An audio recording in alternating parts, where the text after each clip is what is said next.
Joining me now is Republican Congressman Kinzinger, who serves on the Foreign Affairs Committee. Thank you very much, and is also a veteran. Let's talk about this grand idea for a joint cybersecurity committee. The president himself may have scotched it last night after seeing the reaction from John McCain, Lindsey Graham, and others. What was your take? Well, I thought it didn't make sense. I use the analogy of letting the fox guard the hen house, but I also think it's like the roadrunner working with the coyote to ban dangerous Acme products. I mean, the reality is, you know, the Russians are the ones doing these cyber attacks. The Russians are seeking to basically undermine faith in democracy. This isn't about supporting Republicans or supporting Democrats. This is about delegitimizing the institution of democracy because, look, when people believe that their voice can't be heard through voting, if they believe that that's at risk, they lose faith in the whole idea of the Constitution or the institution. And Vladimir Putin is playing the long game here to erode people's faith. So I thought, you know, I'm glad the president walked it back. He obviously saw the reaction. I'm not sure what he was thinking in tweeting it, but I felt compelled to speak out because it was just really kind of a ludicrous idea. And what about the way the president went into these negotiations by telling a news conference the day before that he still has doubts about whether it was Russia or someone else? It could have been Russia, but likely other countries as well. In terms of the attack on our elections, it was not cyber attacks from North Korea or and other cyber actors. It was Russia. And the intelligence communities all agree. So why would the president diminish that and his own intelligence agencies before meeting with Vladimir Putin? Yeah, I'm not sure the reason behind it. You know, he did at the very beginning say, yes, it was Russia, but it could have been a bunch of other people, which I don't understand that second part of the statement. I also think, again, it's important to just, when you're overseas especially, to defend the institution of intelligence gathering because you have allies that are going to work with this.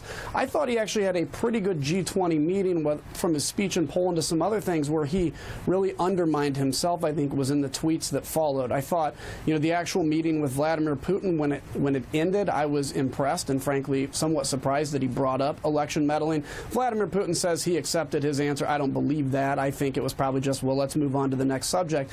But it's these tweets the next day that are undermining the message out of that, and that's a big concern for me as a Republican that, you know, we have an agenda in Washington, D.C. we want to go after. And it's also the fact that the White House insisted on no note-takers, which meant that there's no official record. So now there's no way that Rex Tillerson can make the argument effectively against Lavrov and Putin as to how that meeting actually went.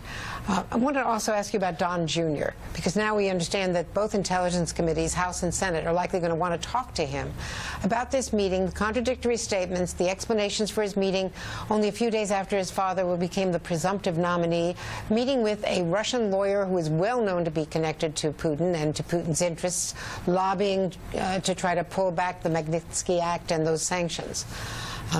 And to say that it was just a naive meeting when someone as sophisticated as Paul Manafort was at the meeting really begs the question. Yeah, it's a really serious concern. I think it's something that both the committees should look at. I think the special counsel, Mr. Mueller, should look at this, as I'm sure he will. Evidently, there was no information that came out of that. That's one thing, but I think the bigger question is, why is anybody meeting with somebody known to be connected to Russian intelligence? And regardless of what came out of that meeting, the question is, well, what if something did? What if there was damaging information? Would that have been taken and used? So whether anything came out of that or not is not really, I think, the answer to the question. Now, was there anything illegal about this? I don't actually know the answer to that. That's what these committees will be deciding. That's what Mr. Mueller will be deciding, but I do think this is a question, especially with changing narratives on it over the weekend. And I wanted to just play a bit of an interview that my colleague Richard Engel did on his new series On Assignment on Friday on MSNBC. This is with Bill Browder, who was the person who hired Magnitsky to be his attorney and is now living in London and can't go back to Russia for obvious reasons. This is what Browder had to say to Engel about the motivation of these people from the Kremlin. Greed, money, and murder. These people are so obsessed with money that they're ready to kill anyone who gets in the way. Sounds like a mafia. It's a mafia that's running a sovereign state with nuclear weapons. We shouldn't forget that Sergei Magnitsky died in a Russian prison in 2009.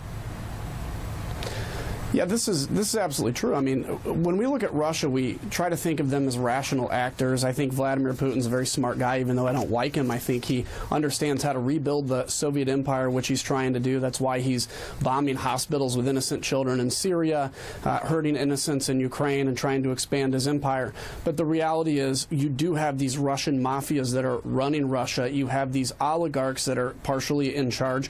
You have Vladimir Putin himself that's suspected of stealing billions of dollars from the Russian state and squirreling it away. Russia is not an ally of the United States. There are areas we should be able to work together with Russia on. That's fine. That's good. That's okay.